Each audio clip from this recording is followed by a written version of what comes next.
And we are back with our second conversation for this morning. In with us to talk about what the Belize Red Cross has been doing in the aftermath of Hurricane Lisa is Lilly Bowman, the Director General at Red Cross. Good morning. Good morning. And Terrence Woodye, the Manager of Logistics at the Red Cross. Good morning. Good morning. Good morning. As we were discussing, you all went to work, not even before. Even before the all clear. Talk to us about your preparedness and what happened right after the Lisa and you had to go out.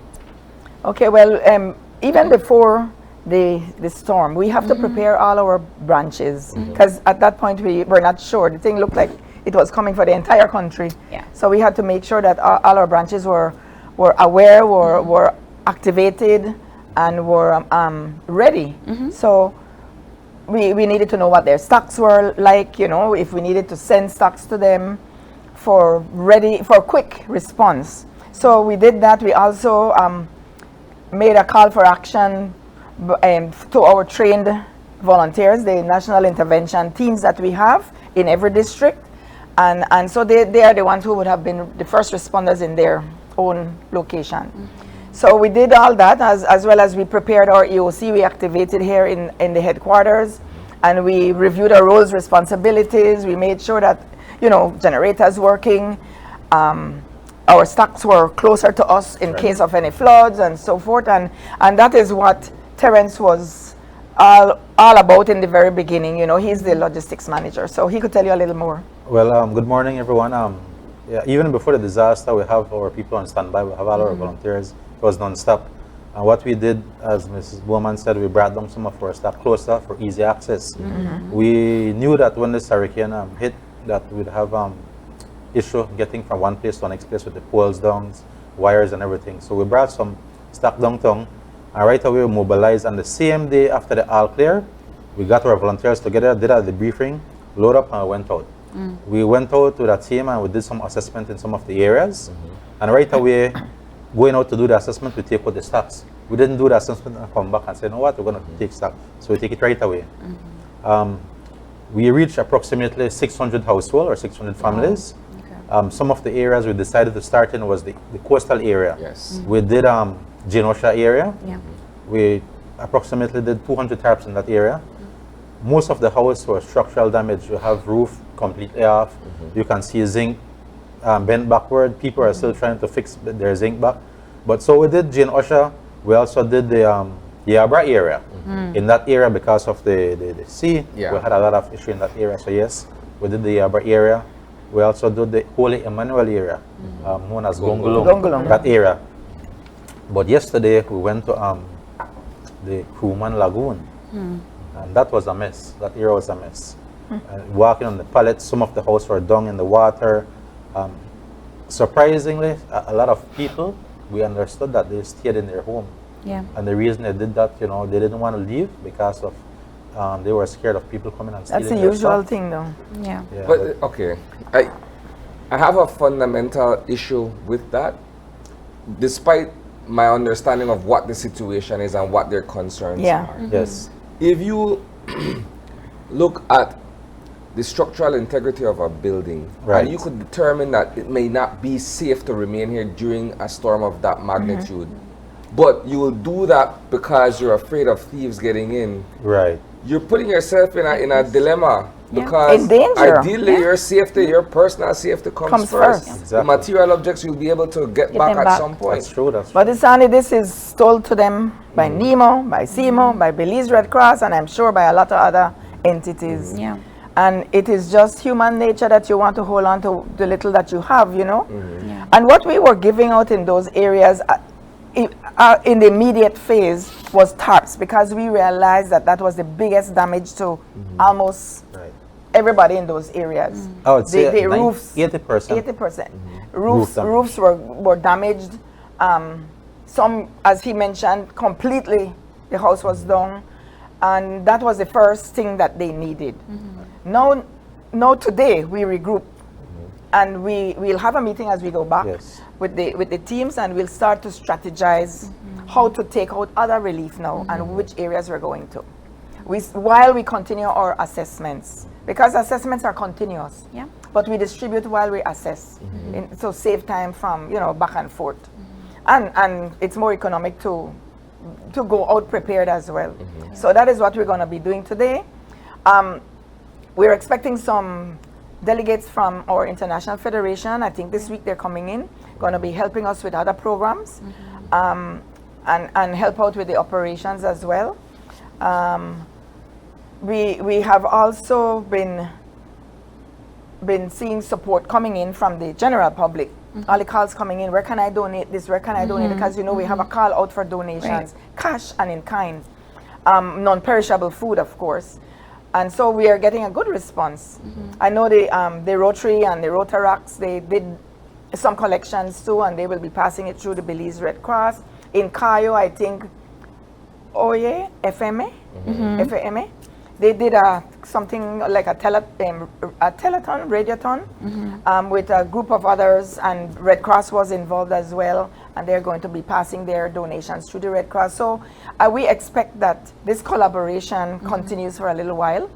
We have also been working along with our international partners and other international entities who are processing their support and contributions to the Red Cross as well. So I think we will be reaching quite a lot of people with their kind support. In terms of a humanitarian effort on the part of the Red Cross to reach to as many homes and families within Belize City that are affected, beyond roof and food, what are the other pressing issues that these hurricane victims are clamoring for? They need cleaning up material. A lot of cleaning up. So we'll be giving out some cleanup kits. We had to activate our MOUs, and that's why we were just giving out tarps in the beginning, because that was urgent. Initial stage. While we activated the other stuff. So this week we'll be getting out cleaning kits, hygiene kits. I just want to say that have the public have a little patience with us. People are texting, people are calling. My roof is long. I need a tarp. I didn't get my tarp yet, but our team is small. We're trying to reach everyone. But just for them to have some patience with us, we're doing it by section, and we'll make sure that everyone get there. The thing is, we are trying to reach everyone, but we can't reach everyone. We are not the national authority. Remember that in the city limits, CMO is. So CMO is also out there, and you just heard. Right? So we are support. We fill in the gaps. So we also do our part, reaching as many people as we can, but ensuring that the efforts are not doubled or duplicated. Right now we're preparing our list of people that we have reached already, but my goodness, there's so many little details, to share with CMO and NEMO, so that they can, watch out for those. People look to the Red Cross because that jacket is one of the first things that they see in any other natural disaster, the emblem. That's the first thing that people see. So I imagine that they're not looking to call CMO, they're looking to call you. Oh, but they probably still do. Yes. I know that they probably call them, because that's normal. That is what they do. But yes, a lot of people, we have been in the office over the Saturday, and not yesterday, we worked remotely while they were in the field, but on Saturday and the days before, people were like this coming up to the office, and we had to tell them, listen, this is not a distribution center, we have to assess your damage. So we took down their names, phone number, addresses, and then the teams go out and verify the damage that they have. I would gather that it's challenging at times. It is. Dealing with people who have urgent needs, but you have to go through a process to be able to disseminate the kind of assistance that they're looking for. And somebody could walk up to you and say, well, I need this, that, and the other, but you have to do an assessment. No, because Isani and April, this is an opportunity for a lot of people to take advantage, and they do. Some people do, but we have to be accountable to our donors, to our federation, and to the people themselves. We say that we serve the most vulnerable, so we have to show that that's what we do. Those that are most affected. So in terms of assistance, you were mentioning your other stakeholders and so forth. How long do you imagine that you all will be out there assessing and contributing and distributing necessary items? So our plan of action is for 4 months. Okay. So right now, yes, we're pushing hard to get out there, but then afterwards we do things like WASH programs, that is water and sanitation and hygiene programs. So we don't only distribute and assess, we also note the gaps, note where there's need for improvement and for development. So after all that, then we have the different trainings and community activities to increase their capacity in certain areas. So that is what we're going to be doing as well. What else? So you guys have a distribution plan. You were just in the city limits. In the city right now. Right. Yes, so after the city, we plan to move out because we've been getting calls like from Hattieville, Ladyville, the Vista del Mar area. And we know this area is like Vista del Mar is close to the sea. Yes. So yes, we'll leave a team here in Belize City, and the next team will go out. After our meeting today, we'll strategize and see how best to tackle all these areas. And we're coordinating with NEMO as well. They gave us certain areas that they would like us to attend to. So that's what we're going to be doing. Have you all asked your other the different districts and the different areas to come out and bring their manpower to help you out here? If it is necessary, we do, but we have to realize that that's costly as well. And we would like as much of the money that we receive to go into the actual response. So we try to use volunteers from the area. We have quite a few volunteers in the River Valley area, in the Belize district. So when we go out there, they are the ones who are going to be helping us. We have quite a few here in Belize City, and they have been working through. The thing is, a lot of them were students, and I think school went back today, so we will be reaching out to others. And if we get people just showing up and saying, I want to help, we do see where we can fit them and take them along with us, but they have to be accompanied by somebody who is trained. So, and then they learn at the same time. Is there any medical aid or medical relief that the Red Cross will be distributing as they go along? We don't distribute medicines or medical supplies. We don't. But we do provide first aid. We do provide psychosocial support along the trail. Definitely. As we go along, we have some first aid kits that if anybody needs, what do you see that as a part of the assessment, that there were people that were injured or hurt? Actually, no, Yeah, I haven't seen out in the field. I haven't seen much, or I haven't seen no injured person actually. Actually, I think even Nemo said it, that there are no deaths and no injuries. Isn't that amazing? Our little Belize. However, what I can say though, I am also the coordinator. I coordinate the first aid training for the Belize Red Cross countrywide, and over the past months we have been having a lot of training.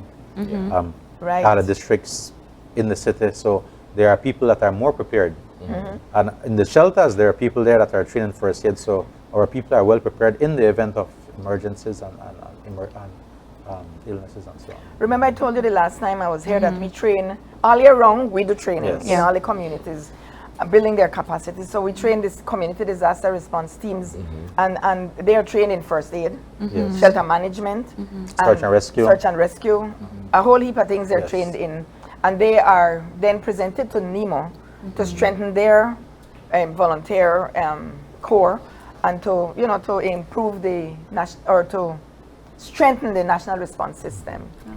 And they are in a lot of communities that were affected.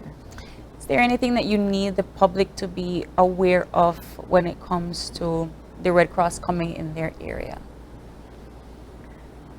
Not really. Just have some patience. I know some communities have been calling. We haven't seen the Red Cross, but just to have some patience with us. We'll try our best to reach everyone. As I said, it's a big area, so just have some patience. We might can't reach everyone, but just have some patience with us. And give us a reminder. Just call us and give us a reminder. The thing is too, when we would like to ask them not to crowd the vehicles when we go into the community, because they need to see the houses that are damaged. Because it's an assessment we're doing at the same time. That is the main thing we're doing now, and providing these relief items while we go. But if everybody come crowding the truck, we'll end up giving individuals and we don't know where the houses are, and we haven't seen them, so we would like them to wait till we reach the home. Actually, that I've been out in the field, and that's not an issue. People understand. We go to them and they have been very patient with us. We say, you know what, someone might come and say, you know what, I need a tarp because my house. Said we have our volunteers. We need to go and check your house. We have a team in that area. We have a team in that area, and we go out and they go to their home. Well, that's good because We in do the that past we used to have that. In the past, In yes. the past, we In used the to have past. problems that if they see the truck coming, they, you know, they crowd up. I remember a couple years ago in Freetown, Sibun, we had to shut down the operation. Exactly. And close up.